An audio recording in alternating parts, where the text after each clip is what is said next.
एक गांव में नरेश नाम का व्यक्ति अपनी बेटी रुचा के साथ रहता था। नरेश हर वक्त नशा करता था और जुआ खेलता था। नरेश की जुए और शराब की लत से रुचा नरेश से बहुत परेशान रहती थी। ओह, फिर आ गए? नशा करके छोड़ क्यों नहीं देते नशा करना? घर में 2 वक्त के भोजन के लिए पैसे नहीं हैं और आप नशा करके सारे पैसे उड़ा रहे हो। हाँ ए लड़की, है चुप, है चलिए यहाँ से। मुझे जो मन करेगा वो मैं करूँगा। तू होती कौन है मुझे रोकने वाली? हाँ, रुचा नरेश से तंग आकर अपने कमरे में जाकर रोने लगती है। रुचा खुद कुछ छोटा मोटा काम करती थी जिस वजह से वो भोजन कर पाती थी।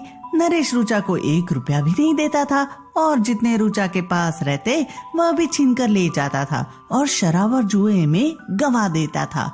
जितने पैसे नरेश के पास थे वह सारे पैसे वो जुए में हार चुका था। अब उसके पास 1 भी रुपये नहीं बचे थे। हाँ, सारे पैसे खत्म हो गए। अब पैसे कहाँ से लाऊं? इतने कर्जदार है, उन्हें पैसे कैसे चुकाऊंगा? नरेश सोचा एक बार जुए में पैसे लगाकर देखता हूँ, कहीं इस बार जीत जाऊं। वो घर आया। भाई, अरे सुन, जितने पैसे जमा करके रखी है मुझे दे दे। कुछ जमा नहीं बचा है पिताजी, आप पहले ही सारे ले गए हो। नरेश गुस्से में आ जाता है और रुचा को थप्पड़ मारता है। मुझसे ऊंची आवाज में बात करेगी? हाँ, कोशिश भी मत करना। जिस इलाके में नरेश रहता था उस इलाके में कट्टा भाई नाम का एक गुंडा रहता था जो ब्याज पे लोगों को पैसे देता था। जब नरेश को कट्टा भाई के बारे में मालूम चला तो पैसे लेने के नाम पर वह बहुत खुश हुआ और तुरंत कट्टा भाई के पास पहुंच गया। कट्टा भाई की जय हो, जय हो कट्टा भाई की। अरे रुको रुको, कौन हो तुम? इतनी जयकार गाँव कर रहे हो? भाई जी, मैं आपसे कुछ पैसे की मदद मांगने आया हूँ। हाँ हाँ, क्यों नहीं, जरूर मैं तुम्हारी मदद करूंगा, लेकिन कुछ शर्तों के साथ। जी भाई, मुझे आपकी सारी शर्त मंजूर है, मैं तैयार हूँ। रुक जाओ, किस बात की जल्दी आई? अब पहले शर्त तो सुन लो। नहीं साहब, मुझे नहीं सुननी, आप पैसे दे दीजिए बस। ठीक है, 1 लाख रुपये चाहिए साहब।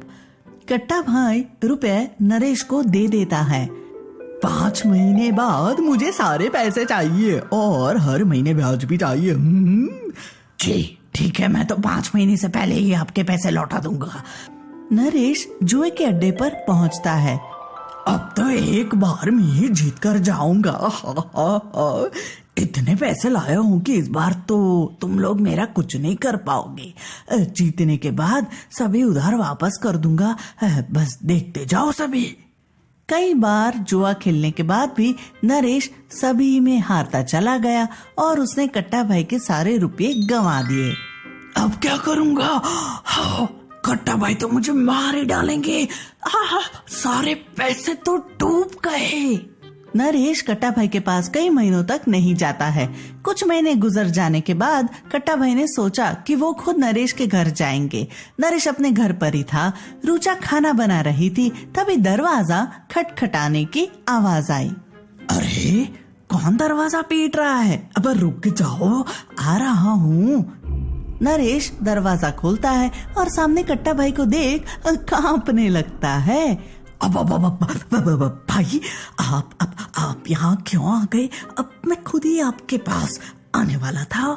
अब देखो नरेश, मैं इस धंधे में कई सालों से हूँ, है, इसलिए तुम मेरे साथ खेल नहीं खेल सकते। तुम्हें पता ही होगा अब मेरी पहचान कहाँ कहाँ तक है, इसलिए बेहतर होगा कि तुम मेरे पैसे जल्द से जल्द लौटा दो। कट्टा भाई की नजर खाना पका रही रुचा पर पड़ती है। अभी ये खूबसूरत लड़की कौन है? नरेश नजरें झुकाकर शर्मिंदगी से कहता है, अच्छी, वो मेरी बेटी है।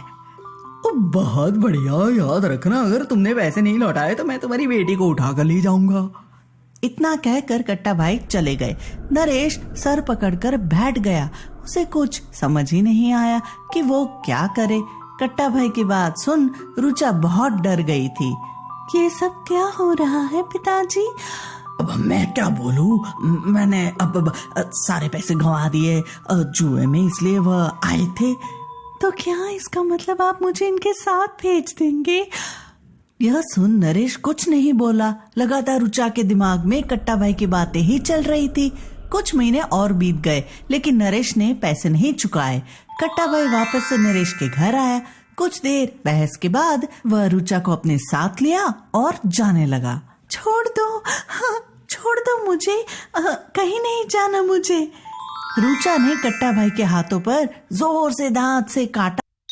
कट्टा भाई के हाथों से अपना हाथ छुड़वाकर वो भाग निकली। वह बहुत तेज दौड़ी और उसकी नजरों से बच गई। वह रेलवे स्टेशन तक आ चुकी थी। एक ट्रेन आ रही थी। रुचा उसी में जाकर बैठ गई। रुचा को ये नहीं पता था कि वो जिस ट्रेन में बैठी है वह भी सुरक्षित नहीं है, क्योंकि उसके ठीक सामने दो लड़के बैठे थे जो रुचा को गंदी नजरों से देख रहे थे। उन दोनों का पता चल गया कि रुचा अकेली है, वो इसका फायदा उठा सकते हैं। दो में से एक लड़का बोला, अब कहाँ जा रही है आप? हाँ, यही पास के शहर में। और चलिए हमारे साथ, हम आपको छोड़ देंगे जहाँ आप कहे। नहीं नहीं, मैं खुद से चली जाऊंगी। ठीक है, मगर आपको हमारी कोई मदद चाहिए होगी तो जरूर बताइएगा। हम शहर में कुछ लोगों को जानते हैं जो आपकी तरह ही लड़कियों को काम दिलवाते हैं। हाँ, कौन सा काम? वो तो आपको वहां जाकर ही पता चलेगा। रुचा शहर में नई थी, इसलिए वो सोची इनकी मदद ले लेती हूँ। अच्छा ठीक है, आप मुझे बता देना, मैं चली जाऊंगी काम मांगने। ट्रेन रुकती है, तीनों ट्रेन से उतर जाते हैं। आप तो यहाँ नई है, चलिए हमारे साथ, हम ही वहां तक छोड़ देते हैं, फिर आप काम मांग लेना। रुचा मान गई और उन लोगों के साथ चल दी। वह उसे एक छोटे से घर के अंदर ले गए। एक औरत वहां खड़ी थी। अब मैडम देखिए तो जरा, हम किसे लाए हैं? फिर कोई नहीं आई है क्या? जी बिल्कुल, अब देखिए। हाँ चलो ठीक है, शाबाश, ये लो तुम लोगों का कमीशन। वह पैसे लेकर खुशी खुशी चले जाते हैं, लेकिन रुचा कुछ समझ नहीं पाती है। चल अब मैं तुझे काम समझाती हूँ। जी बताइए, क्या करना होगा? सुबह 4 बजे तुम्हें उठना होगा और रात को 10 बजे तुम्हें छुट्टी मिलेगी। इस बीच तुम्हें एक बार भी आराम नहीं कर सकती। ये आप क्या कह रही हो? हाँ सही तो कह रही हूँ, यहाँ ऐसा ही होता है। 4-5 घरों में तुम्हें नौकरानी का काम करना होगा। खाना तुम्हें वही लोग दे दिया करेंगे और यहाँ आने के बाद तुम कुछ घंटों की नींद ले सकती हो। नहीं, मैं ये काम नहीं करूँगी, मैं कहीं और काम ढूंढ लूंगी। लड़की, मैं तुझसे कब से प्यार से बात कर रही हूँ और तू खुद को क्या समझ रही है? मैं यहाँ से जा रही हूँ। ऐसा करने का तो सोचना भी मत, बहुत दूर दूर तक मेरी पहचान है, जहाँ जाओगी वहां से खोज निकालूंगी। रुचा बहुत उदास हो गई और रोने लगी। कुछ ही दिनों बाद वो सभी लोगों के घर जाने लगी और नौकरानी का काम करने लगी। जितने लोगों के घर जाकर वो काम करती थी, उनमें से एक व्यक्ति की नजर शुरू से रुचा पर थी। वह किसी रैकेट का मेंबर था जो किसी तरह की भोली भाली लड़कियों को फायदा उठाते थे। उसका नाम मदन लाल था। एक दिन जब रुचा उसके घर काम करने गई, तब अचानक वो रुचा के पास आया और बोला, तुम्हें मैं बहुत अच्छा काम दूंगा। इन सभी चीजों को करने की कोई जरूरत नहीं होगी, बस तुम एक बार मानकर तो देखो। नहीं, पहले भी मुझे काम के नाम पर धोखा मिल चुका है। अब वापस से मैं किसी पर विश्वास नहीं कर सकती। तुम ऐसे कैसे नहीं मानोगी? तुम्हें तो मानना ही होगा। मदन लाल लगातार उसे लोहे के डंडे से पीटता रहता है। तब जाकर ना चाहते हुए भी रुचा को हाँ कहना पड़ा। मदन लाल रुचा को वहाँ ले गया। वहाँ एक बूढ़ी औरत बैठी थी। चाची जी, लीजिए आपकी अमानत। मदन लाल भी रुचा को उस बूढ़ी औरत को बेच देता है और ढेर सारे पैसे लेकर खुशी खुशी चला जाता है। रुचा हर रोज सोचती है कि ऐसा कौन सा पाप मैंने कर दिया है कि भगवान मुझे ऐसी सजा दे रहे हैं। रुचा के साथ बहुत बुरा व्यवहार होता था। उसकी मर्जी के खिलाफ लोग उसके साथ गलत काम करते थे। बेचारी कुछ नहीं कर पाती थी। वह बस गुट गुट कर वहाँ रह रही थी। कुछ समय इसी तरह गुजर गया। रूचा बहुत दुखी रहती थी। तभी अचानक रूचा की नजर अखबार पर पड़ी। अखबार में उसने पढ़ा कि इस तरह का काम करवाने पर पुलिस लोगों को पकड़कर ले जाती है। वो मनी मन सोचने लगी कि कैसे यहाँ से निकला जाए, क्योंकि वहाँ से किसी भी लड़की को बाहर नहीं जाने दिया जाता था। उस बूढ़ी औरत के साथ एक लड़का काम करता था जो दिल का बहुत ही अच्छा था, लेकिन उसे भी इसी तरह उठाकर लाया गया था और जबरदस्ती यहाँ रखा गया था। वह हर रोज रुचा को रोता देखता था। एक दिन वह रुचा के पास आया। आप अभी तक इन चीजों को लेकर रोती है? अब भूल जाइए सारी बातों को, क्योंकि आप यहाँ से नहीं जा पाएगी।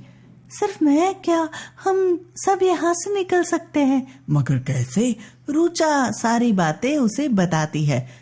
तुम्हें तो बाहर सामान लाने जाने दिया जाता है, बस उसी समय का फायदा तुम्हें उठाना है।